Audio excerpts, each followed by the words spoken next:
السلام علیکم عزیز طلباء و طالبات۔ گزشتہ لیکچرز میں ہم نے دیکھا کہ نصاب میں شامل سر سید احمد خان کا انشائیہ امید کی خوشی، جس میں ہم نے سب سے پہلے سر سید احمد خان کا تعارف دیکھا اور اس کے بعد امید کی خوشی اس کا ہم متن دیکھ رہے ہیں۔ جیسا کہ موضوع سے یہ بات واضح ہو جاتی ہے کہ امید اگر ہم رکھتے ہیں اور وہ امید ہماری پوری ہوتی ہے تو اس کی جو خوشی ہوتی ہے اس کی طرف یہاں پہ سر سید احمد خان نے جو بات پیش کرنے کی کوشش کی ہے انشائیے میں، وہ بہت ہی خوبصورت ڈھنگ سے انہوں نے کئی مثالیں دی ہیں۔ ان مثالوں سے ہم کو یہ بات سمجھانے کی کوشش کی ہے کہ دنیا میں امید ہی ایک ایسی چیز ہے جس کے ذریعے ہم اپنے آپ کو برے حالات میں، برے وقتوں میں ڈھارس بناتے ہیں، تسلی دیتے ہیں، اور یہی تسلی جب امید ہماری پوری ہو جاتی تو ہمیں اس کی بہت زیادہ خوشی بھی ملتی ہے۔ تو متن کی شروعات میں انہوں نے جیسے کہ کہا، یا انشائی کی شروعات میں جیسا کہ انہوں نے بتایا، سب سے پہلے تو انہوں نے بادلوں کا ذکر کیا، بادلوں پہ چمکنے والی دھنک کا، پھر خوشنما تاروں کا، پہاڑوں کا، دھندلی چوٹیوں کا، عالیشان درختوں کا، اونچے ٹیلوں کا، دلکش بیل بوٹوں کا، ان تمام کا ذکر کرتے ہیں۔ اور پھر کہتے ہیں حقیقت یہ ہے کہ یہ سب چیزیں خوشنما، دلکش، خوبصورت کیوں دکھائی دیتی ہیں، کیونکہ سر سید احمد خان کے مطابق اس کی وجہ یہ ہے کہ یہ ہم سے دور ہیں، اس لیے خوشنما دکھائی دیتے ہیں۔ پھر وہ آگے کہتے ہیں کہ کیا یہ نیلا رنگ ہماری آنکھ کو جو بھاتا ہے اس کی وجہ آپ سب لوگ جانتے ہیں کیا؟ پھر خود ہی جواب دیتے ہیں کہ یہ ہم سے بہت زیادہ دور ہوتا ہے، اور جو چیز ہماری زندگی میں بہت دور ہوتی ہے وہی ہم کو بہت زیادہ خوشحالی دیتی ہے یا خوش کرتی ہے، ایسا سر سید نے ایک نظریہ پیش کیا ہے۔ پھر اگلی عبارت میں یا اگلے پیراگراف میں وہ کہتے ہیں کہ سوال کرتے ہیں کہ آخر وہ چیز ہے کیا، کون سی چیز ہے جو ہم کو خوش کرتی ہے، وہ کیا ہے؟ وہ کہتے ہیں کہ کیا عقل ہے؟ مطلب عقل ہے کیا؟ اگر عقل ہے تو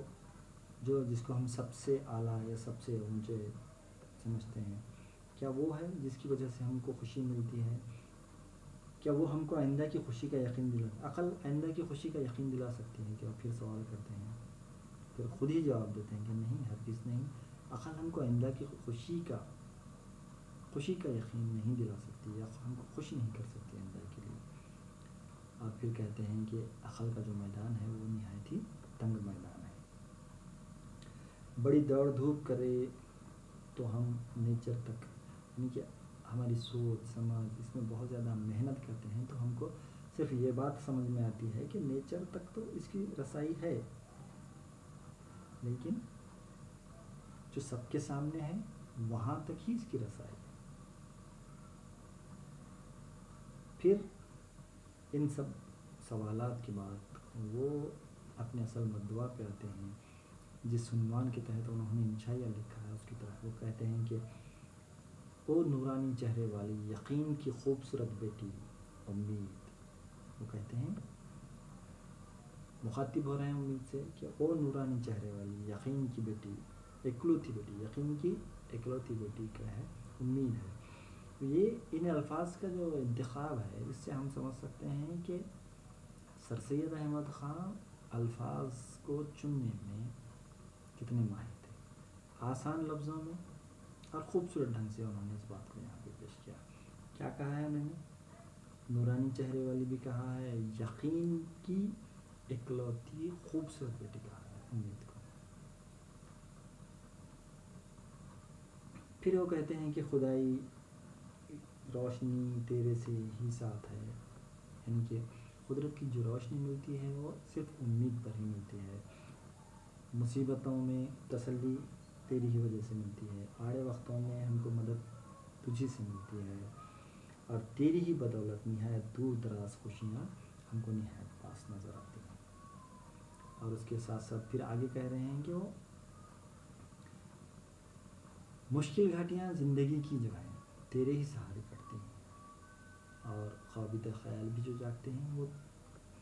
تجھی کے سبب۔ پھر کہہ رہے ہیں کہ برکت ہماری زندگی میں، برکت سے جو خوشی ملتی ہے، خوشی کے لیے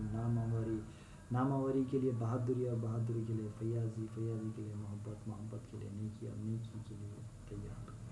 اس طرح سے یہ تمام ایک قسم کا سرکل، ایک قسم کا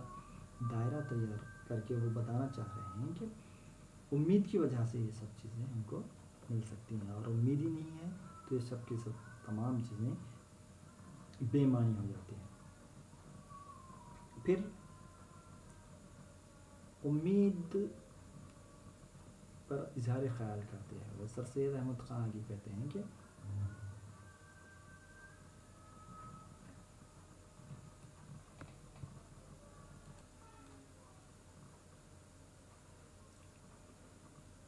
پھر وہ امید پر اظہار خیال کرتے ہیں، آگے کہتے ہیں کہ دنیا کا پہلا گنہگار انسان یعنی کہ حضرت آدم علیہ السلام کی طرف وہ اشارہ کرتے ہوئے کہتے ہیں کہ جب شیطان کی چنگل میں پھنسے وہ، اور انہوں نے تمام نیکیوں کو چھوڑا اور تمام بدیوں سے انہیں گھیرا، تو وہ اسی کے ساتھ رہے، یعنی کہ امید کے ساتھ ہی رہے، کہ اور امید ہی نے انہیں ہمت اور ٹھارس دی۔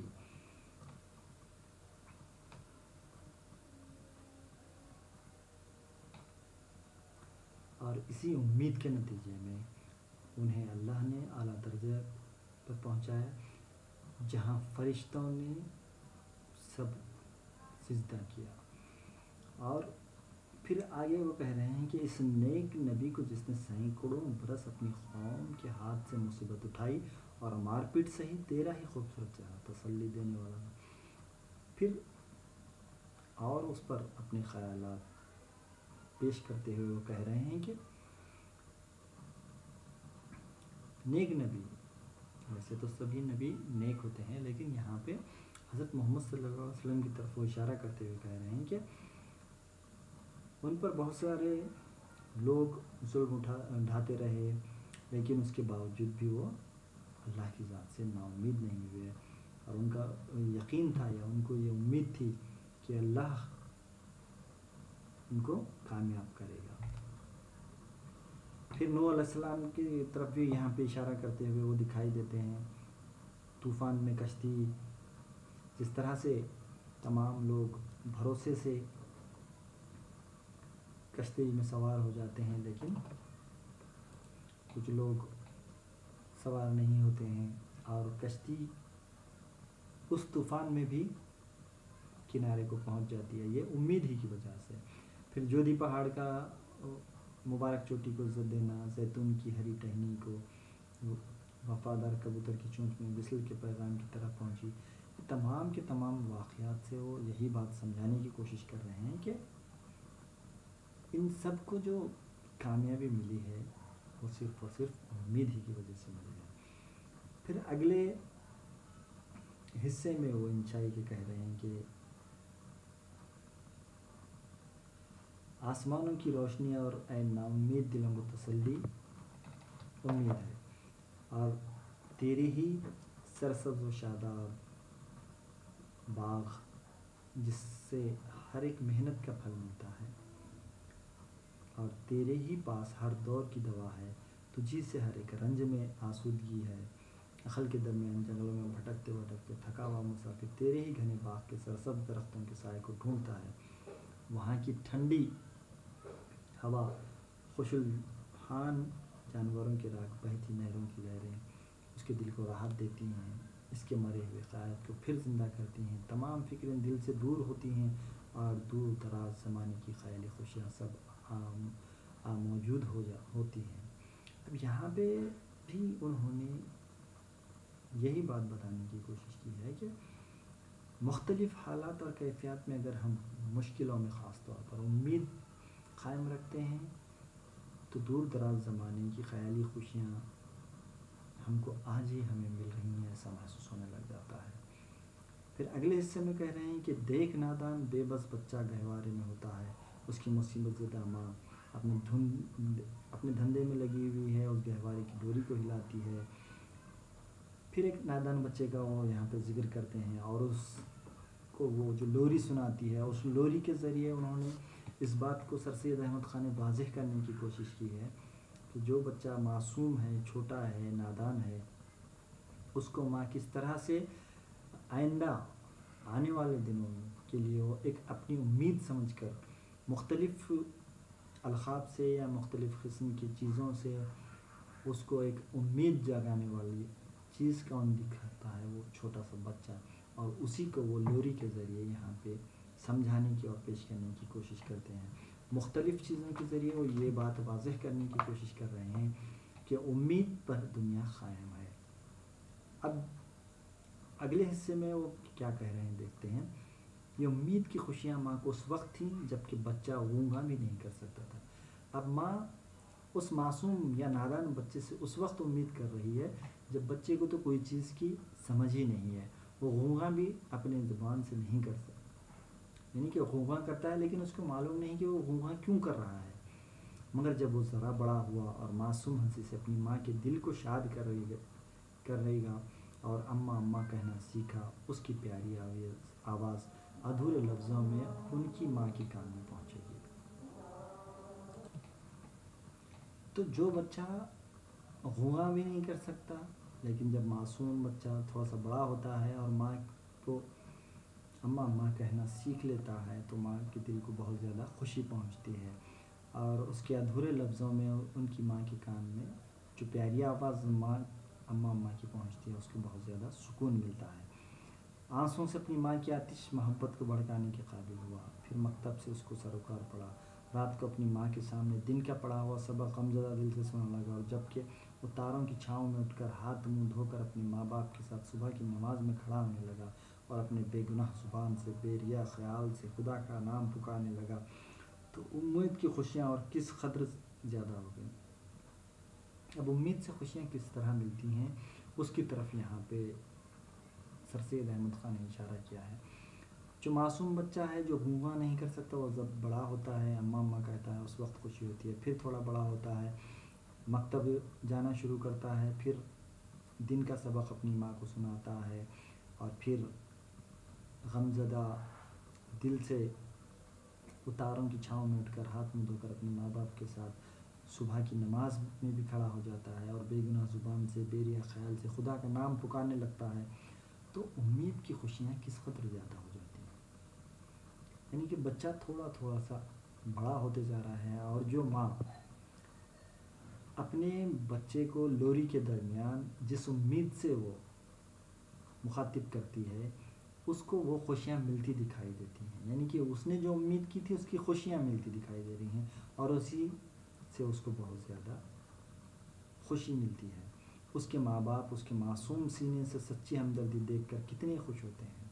آہ ہماری پیاری امید تو ہی ہے جو مہد سے لحد تک ہمارے ساتھ رہتی ہے۔ تو یہاں پہ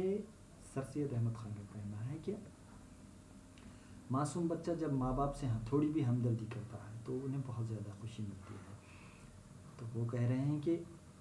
یہ پیاری امید ہی ہے جو ہم کو مہد سے لحد تک، یعنی کہ پیدا ہونے سے خبر تک جانے تک جو ہے صرف امید ہی کے نتیجے میں ہم کو یہ سب چیزیں ملتی ہیں۔ دیکھو وہ بڈھا آنکھوں سے اندھا اپنے گھر میں بیٹھا روتا ہے، اس کا پیارا بیٹا بھیڑوں کے ریوڑ میں سے غائب ہو گیا ہے، وہ اس کو ڈھونڈتا ہے پر وہ نہیں ملتا، مایوس ہے پر امید نہیں ٹوٹی، لہو بھرا پھٹا گرتا دیکھتا ہے پر ملنے سے نا امید نہیں، فاقوں سے خشک ہے غم سے زار نزار ہے، روتے روتے آنکھیں سفید ہو گئی ہیں، کوئی خوشی اس کے ساتھ نہیں ہے مگر صرف ایک امید ہے جس نے اس کو وصل کی امید میں زندہ اور اس خیال میں خوش رکھا ہے۔ پھر ایک واقعے کی طرف یہاں پہ سر سید احمد خان اشارہ کرتے ہوئے کہہ رہے ہیں کہ ایک اندھا بوڑھا ہے، رو رہا ہے وہ اس لیے کہ اس کا بیٹا غائب ہو گیا ہے، بھیڑوں کے ریوڑ میں سے غائب ہو گیا ہے، وہ اس کو ڈھونڈتا ہے وہ لیکن مل نہیں پاتا، مایوس ہے لیکن نا امید نہیں ہے، اس کو امید ہے کہ بیٹا اس کا واپس آئے گا، اس کا لہو بھرا پھٹا کرتا دیکھتا ہے پر ملنے سے نا امید ہے، یعنی کہ بھیڑیوں کے ریوڑ میں غائب ہوا ہے، اس کا مطلب وہ ہو سکتا ہے کہ اس کو بھیڑیوں نے کھا لیا ہے، اس کا کرتا بھی جب ملتا ہے خون سے بھرا ہوا اور اس کے باوجود بھی وہ نا امید ہے، فاقوں سے خشک ہے، فاقے ہیں گھر میں اس کے باوجود بھی غم سے روتے ہوئے آنکھیں سفید ہو گئی ہیں، کوئی خوشی اس کے ساتھ نہیں ہے، مگر پھر بھی اسے ایک امید ہے، اور اس کو امید کس بات کی ہے کہ وہ اپنے بیٹے کو دوبارہ سے ملے گا یا دوبارہ سے ملاقات کر سکے گا۔ دیکھ وہ بے گناہ قیدی اندھیرے کنویں میں 7 تہہ خانوں میں بند ہے، اس کا سورج سا چمکنے والا چہرہ زرد ہے، بے یار و دیار غیر مذہب کے لوگوں کے ہاتھ میں قید ہے، بوڑھے باپ کا غم اس کی روح کو صدمہ پہنچاتا ہے، عزیز بھائی کی جدائی اس کے دل کو غمگین رکھتی ہے، قید خانے کی مصیبت اس کی تنہائی، اس کا گھر اندھیرا اور اس پر اپنی بے گناہی کا خیال اس کو نہایت رنجیدہ رکھتا ہے، اس وقت کوئی اس کا ساتھی نہیں ہے، مگر اے ہمیشہ زندہ رہنے والی امید، تجھی میں اس کی خوشی ہے۔ یہاں پہ انہوں نے جو ایک تاریخی واقعے کی طرف اشارہ کرنے کی کوشش کی ہے اور اس سے یہ بات ثابت کرنے کی کوشش کی ہے کہ کس طرح سے امید ایک باقی رہتی ہے۔ تو اندھیرے کنویں میں وہ بے گناہ قیدی یا وہ جو بچہ ہے وہ گرا ہوا ہے، 7 تہہ خانوں میں بند ہے، اس کا سورج سے چمکنے والا چہرہ زرد ہو چکا ہے اور وہ غیر مذہب کے لوگوں کے ہاتھوں یعنی کہ دوسرے مذہب کے لوگوں کے ہاتھوں میں قید بھی ہو گیا، بوڑھے باپ کا غم اس کی روح کو صدمہ پہنچاتا ہے، عزیز بھائی کی جدائی اس کے دل کو غمگین رکھتی ہے، قید خانے کی مصیبت اس کی تنہائی، اس کا گھر اندھیرا اور اس پر اپنی بے گناہی کا خیال اس کو نہایت ہی رنجیدہ رکھتا ہے، اس وقت کوئی اس کا ساتھی نہیں ہے، وہ اکیلا ہے، تنہا ہے، مگر اے ہمیشہ زندہ رہنے والی امید، تجھی میں اس کی خوشی ہے، پھر بھی وہ پر امید ہے اور اس کو اس بات کا احساس ہے کہ آخر میں اس کنویں سے باہر نکل جاؤں گا اور اپنی مراد کو پالوں گا یا اپنے عزیزوں کو یا اپنے بھائی کو ملاقات کروں گا، تو یہ جو خوشی ہے یہ صرف اور صرف امید ہی کی وجہ سے ملتی ہے، امید والی خوشی ہے۔